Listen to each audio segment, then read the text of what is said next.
Hi everyone, and welcome to another episode of Ruggiero Ricci's bow technique. In this episode, I'd like to talk about one of the most important aspects of bow technique, loose hand and fingers, and how Ruggiero Ricci's bow technique makes it very easy to teach your hand and fingers to be very loose. We need to have very loose hand and fingers. They have to be able to move, and they have to be able to move passively to the bow's change of direction.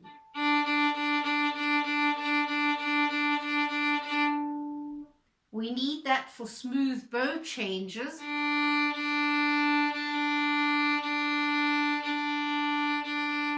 If our hand is rigid and our fingers are rigid, we won't get smooth bow changes.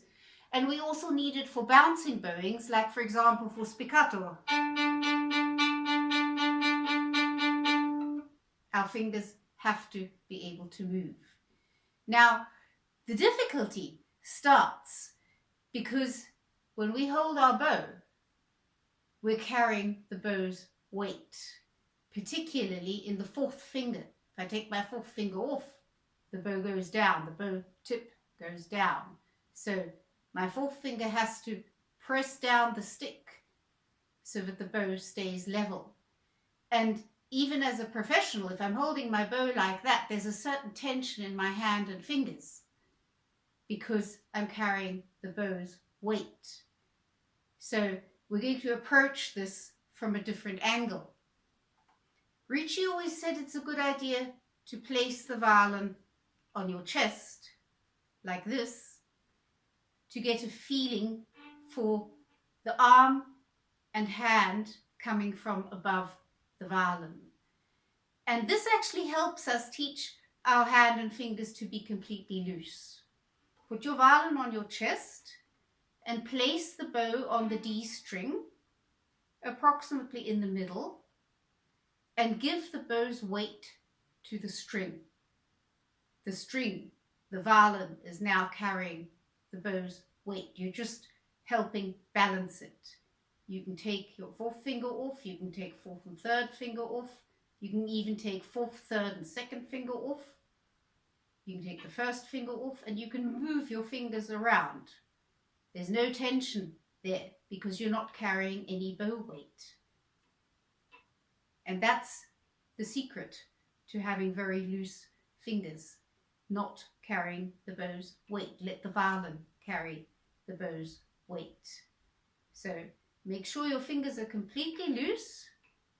Remember, in Ruggiero Ricci's bow technique, the arm, upper arm, elbow and lower arm and the hand are above the violin. And the fingers just sort of hang and they can be completely loose. Feel how you're not carrying any of the bow's weight. The violin's carrying it.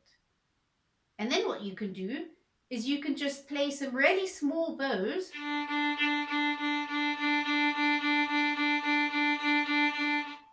You're not carrying any bow weight.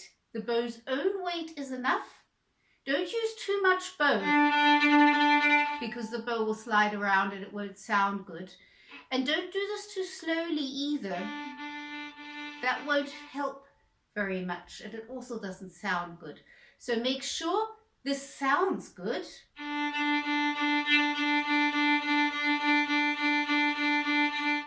Don't add any weight and don't carry the bow. Experiment with how much bow to use. Make it as easy as possible for yourself. The movement is initiated in the upper arm and your hand and your fingers just react to the movement.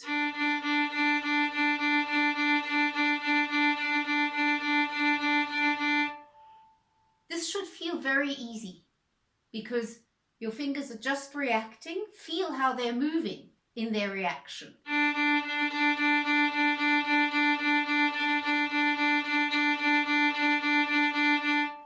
And the violin is carrying the weight of the bow.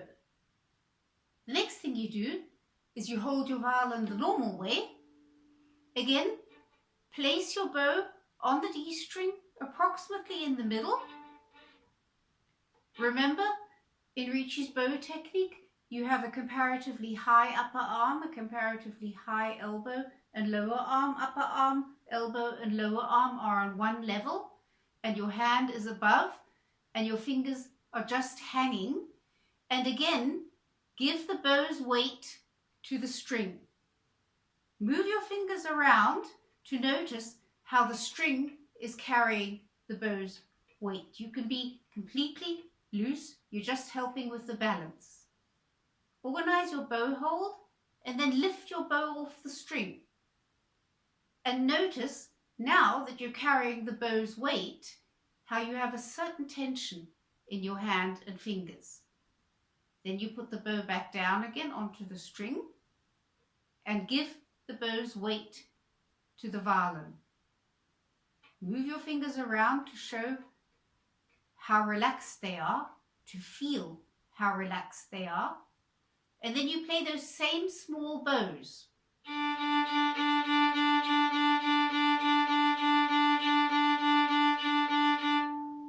Feel how your fingers are reacting to the movement.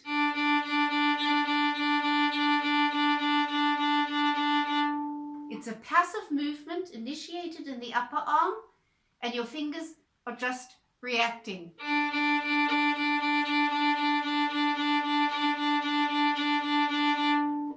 Listen to the quality of sound. You might have to adjust the amount of bow you're using. The place of bow is best just above the middle, starting in the middle and traveling above the middle and back again. And use the speed which makes this easiest for you.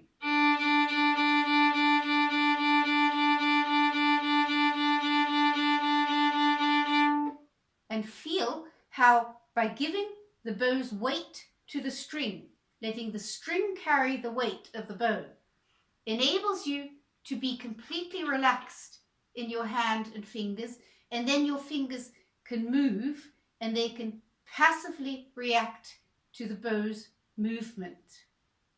Practice this on all strings.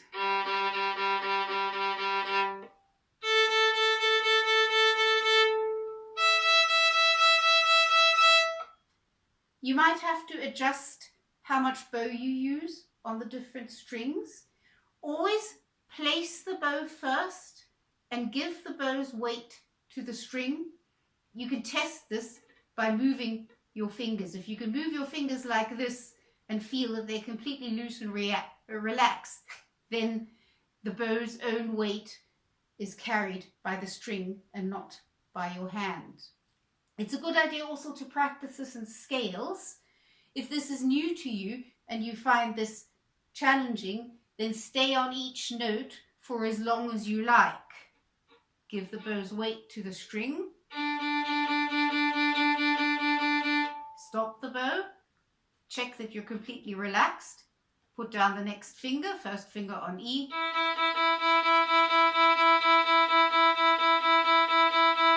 And stay on this note until you feel that it's sounding good. Stop the bow. Make sure your fingers are relaxed. Next note. So it's a good idea to practice this in scales once you've got used to doing this in open strings. And remember the feeling of a completely relaxed bow hand and fingers, and find that feeling again when you start playing this with stop notes. It should feel very easy. It's not difficult because your fingers are passively reacting. They are moving passively, and it's the violin, the string, which is carrying the bow's weight. So you're not carrying any weight in your hand, and that's what enables you to be completely relaxed. Okay, I hope you find this helpful. Let me know in the comments how you get on with this, and happy practicing.